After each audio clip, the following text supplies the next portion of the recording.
So welcome miss, मेरा नाम है ओबिटो और आज मैं फिर से लेकर आ चुका हूँ निंजा कामुई को। और आज हम इसके एपिसोड नंबर 8 को हिंदी में एक्सप्लेन करने वाले हैं। तो चलिए इसको शुरू करते हैं। एपिसोड की स्टार्टिंग में हम देखते हैं कि ओजा कंपनी और किसी देश के प्रेसिडेंट के बीच में मीटिंग चल रही होती है, जहाँ ओजा का सीईओ उस प्रेसिडेंट के सामने अपने एक प्लान को रखता है। प्लान ये था कि वो उस देश के अंदर ही अपना एक पावर प्लांट लगाना चाहता है, लेकिन प्रेसिडेंट इसके लिए साफ साफ मना कर देता है और बोलता है हम चीजों को इतना फास्ट नहीं कर सकते हैं। हमारी पार्टी की अपोजिशन पार्टी और वातावरण को बचाने वाले लोग इसका प्रोटेस्ट करेंगे। इस बात पर ओजा कंपनी का सीईओ उस प्रेसिडेंट को उसी देश के बड़े बड़े नेताओं को दिखाता है जिसने कि ओजा कंपनी के साथ हाथ मिला लिया होता है। और ये देखकर प्रेसिडेंट खुद एकदम हैरान हो जाता है। इसके बाद हम हिगान और एमा को देखते हैं, जहाँ एमा यामाजी का सारा प्लान हिगान को समझा देती है। एमा बताती है कि यामाजी ओजा कंपनी की सिक्योरिटी के लिए अपने निंजास का इस्तेमाल कर रहा है, जिसकी मदद से ओजा कंपनी सभी देशों के एनर्जी सोर्सेज पर अपना कब्जा करना चाहती है, ताकि वो सभी देशों को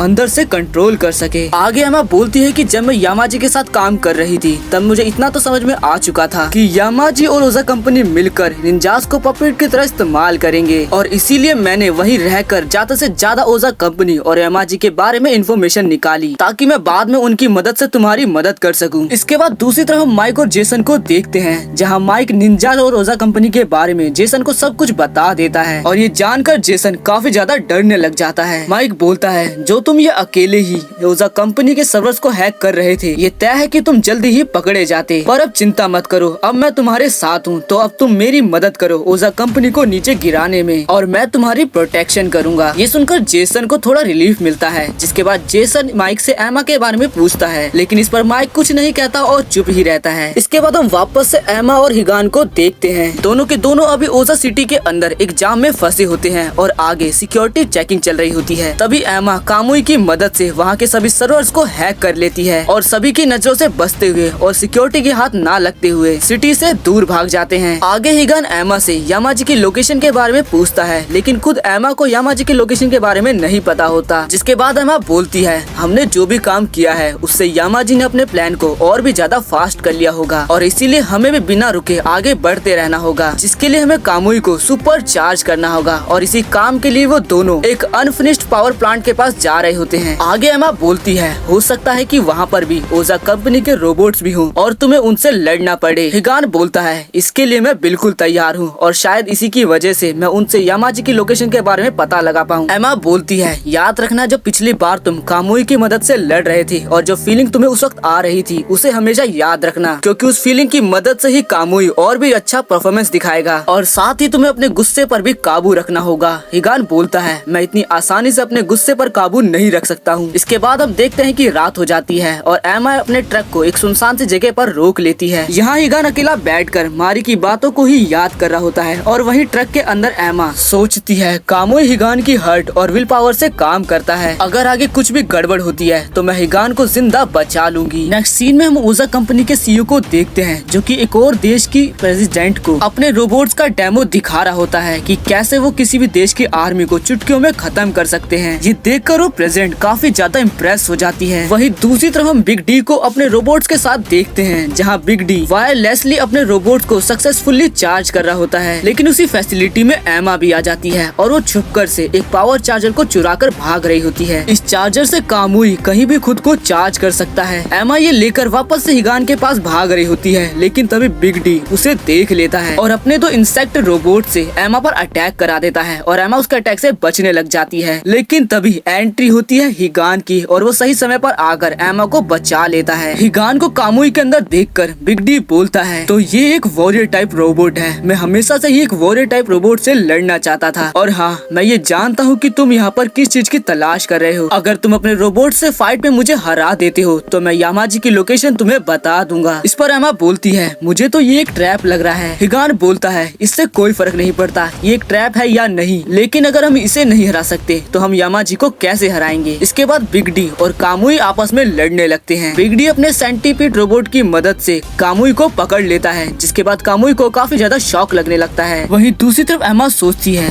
जरूर बिग डी के पास कोई दूसरा प्लान भी है, इससे पहले कि वो अपने दूसरे प्लान को चालू करे मुझे कुछ न कुछ करना होगा। जिसके बाद एमा उस पावर प्लांट की तरफ भागने लगती है, जहाँ से बिग डी वायरलेसली अपने रोबोट्स को चार्ज कर रहा होता है, लेकिन तभी उसके सामने बिग डी का दूसरा सेंटीपीड आ जाता है, लेकिन लेकिन एमा उससे बचते हुए पावर प्लांट की तरफ भागने लगती है। यहाँ हिगान भी उस रोबोटिक कीड़े से छूट जाता है और उससे लड़ने लगता है। बिगडी अपने कीड़े के साथ मिलकर हिगान पर बार बार अटैक किया जा रहा होता है। वहीं एमा भी अपने रोबोटिक हैंड की मदद से उस कीड़े को शॉक दे देती है, जिससे कि थोड़ी देर के लिए वो रोबोट बेहोश हो जाता है। जिसके बाद एमा दोबारा से पावर प्लांट की तरफ जाने लगती है, लेकिन तभी सामने से दोबारा एक और सेंटीपीड रोबोट आ जाता है। लेकिन इस बार एमा एक एनर्जी बम निकाल कर उस सेंटीपीड की तरफ फेंक कर उस पर शूट कर देती है। इससे एक बहुत बड़ा धमाका होता है और अगल बगल की चीजें भी टूटने लग जाती हैं और इसी से पावर सप्लाई भी बंद हो जाती है। एमा खुद को बचाने के लिए जमीन की तरफ कूदती है, लेकिन तभी जमीन टूट जाती है और एमा नीचे गिरने लग जाती है। पर सही समय पे कामुई उसे बचा लेता है, लेकिन तभी उसकी बैटरी भी खत्म हो जाती है। एमा और हिगान को ऐसा देखकर बिग डी बोलता है, अगर अभी मैं अपने लोगों को यहाँ बुला लूँ तो तुम दोनों मारे जाओगे, लेकिन मैं एक असली वॉरियर हूँ, तो इसीलिए अगली बार हम दोनों की आखिरी मुलाकात होगी। और ऐसा बोलकर वो यहाँ से चला जाता है। इसके बाद वापस से हिगान और एमा ट्रक के अंदर चले जाते हैं। यहाँ हिगान एमा की पट्टी कर रहा होता है और उससे बोलता है, मुझे पता है कि तुम मुझे बचाकर मारी की इच्छा को पूरा करना चाहती हो, लेकिन मारी ऐसा नहीं चाहती थी कि इसमें तुम खुद मर जाओ, तो आखिर तुम इतना रिस्क क्यों ले रही हो? एमा बोलती है, मैं थोड़ी सेल्फिश हूँ। मारी के मरने के बाद मैंने खुद से ये वादा किया था कि चाहे कुछ भी हो जाए मैं हमेशा तुम्हारी मदद करती रहूंगी, पर मैं ये तुमसे एक्सपेक्ट नहीं करती कि तुम मुझे समझो, बस मैं ये खुद के लिए करना चाहती हूँ। मारी की इच्छा थी कि तुम अपनी जिंदगी अच्छे से जियो। एमा और हिगान ये बातें कर ही रहे होते हैं कि तभी एमा की वॉच पर उसे एक नोटिफिकेशन आती है, जिससे उसे पता चलता है कि उसके कंप्यूटर को किसी ने स्टार्ट किया है। हिगान को लगता है कि ये पक्का निंजास और ऑर्गेनाइजेशन होगी, पर एमा समझ जाती है कि ये माइक का काम है। यहाँ माइक जेसन के साथ एमा की कार से ट्रेवल कर रहा होता है। यहाँ जेसन एमा के कंप्यूटर को हैक करने की कोशिश करता है, लेकिन नहीं कर पाता और बोलता है, ये पक्का एक जीनियस का काम है, ये एमा कोई साधारण पर्सन तो नहीं है। ये सुनकर माइक एमा के बारे में सोचने लग जाता है, पर तभी कार का रेडियो ऑन हो जाता है और एक गाना बजने लगता है। और तभी हमें एमा और माइक का एक फ्लैशबैक दिखाया जाता है, जहां एमा माइक से पहली बार मिलती है। तब माइक उसे एक बार के अंदर बुलाता है और उसे समझाता है, तुम्हें हमेशा अपने सीनियर्स की बात को सुनना चाहिए और अकेले ही सारे काम को नहीं करना चाहिए, और तुम्हें अपने दोस्तों और साथियों पर भरोसा रखना चाहिए। माइक एमा को खुद पर भरोसा रखने के लिए बोलता है, पर एमा अभी इन चीजों के लिए तैयार नहीं होती। इसके बाद माइक उठकर जाकर बार में गाना गाने लगता है और बार के सभी लोग माइक को चीयर अप भी करने लगते हैं, और ये वही सॉन्ग होता है जो अभी रेडियो पर बज रहा होता है। और इसके बाद सही और एमा साथ मिलकर काम करने लगते हैं। इसके बाद कहानी वापस से प्रेजेंट टाइम में आती है और माइक जेसन के साथ एक पटाखे की फैक्ट्री के पास पहुंच जाता है। उन्हें लगता है कि ऑर्गेनाइजेशन के लोग उनको मारने के लिए पीछा कर रहे हैं। जेसन इतना ज्यादा डर जाता है कि वो कार से भागने लगता है और उसके सामने जो भी खड़ा होता है उसके ऊपर पटाखे फेंक देता है। जेसन की बेवकूफी देखकर माइक बाहर निकल जाता है और जैसे ही वो बाहर निकलता है वो हिगान को पाता है। इसके बाद वो चारों एक रूम में बैठे होते हैं और जहाँ एमा माइक को अपने बारे में सब कुछ बता देती है। ये सब कुछ जानने के बाद माइक को काफी ज्यादा गुस्सा आने लगता है और वो बोलता है, तो तुमने ही मुझे जानबूझकर जेसन के पास भेजा ताकि मैं इन सभी चीजों से दूर रहूं। जिसके बाद माइक काफी गुस्से में उठकर यहाँ से जाने लगता है, पर बाहर निकलते ही माइक का पैर जमीन में पड़े पटाखों पर पड़ता है, जिससे उसे काफी ज्यादा चोटें भी लग जाती हैं। इसके बाद एमा ट्रक के अंदर माइक को बैंडेज लगा रही होती है और उससे माफी मांग रही होती है। तब माइक बोलता है, ये तुम्हारा काम है, जरूर तुमने अपनी सच्चाई ना बताने की कसम खाई होगी। जिसके बाद माइक एमा को अपनी बच्ची की बनाई हुई ड्राइंग देकर बोलता है, मैंने भी एक कसम खाई है, मेरी बच्ची एक एक्सीडेंट में मारी गई थी और उस दिन मैंने ये कसम खाई थी कि मैं किसी भी मासूम इंसान को मरने नहीं दूंगा, पर अब मुझे लगता है कि ये कसम मुझे ही कहीं ना कहीं खा रही है। मैं हर वक्त सोचता हूँ कि मुझे ही ये करना होगा। मैंने अपने एक्सपीरियंस से सीखा है कि सभी इंसान एक तरह के ही होते हैं, क्योंकि हर इंसान किसी न किसी चीजों से बंधा होता है, जिस तरह से तुम और मैं बंधे हुए हैं। माइक एमा से आगे कहता है, मैं तुम पर गुस्सा नहीं हूँ कि तुमने मुझसे अपनी सच्चाई छुपाई। मैंने ये तुमसे पहले भी कहा था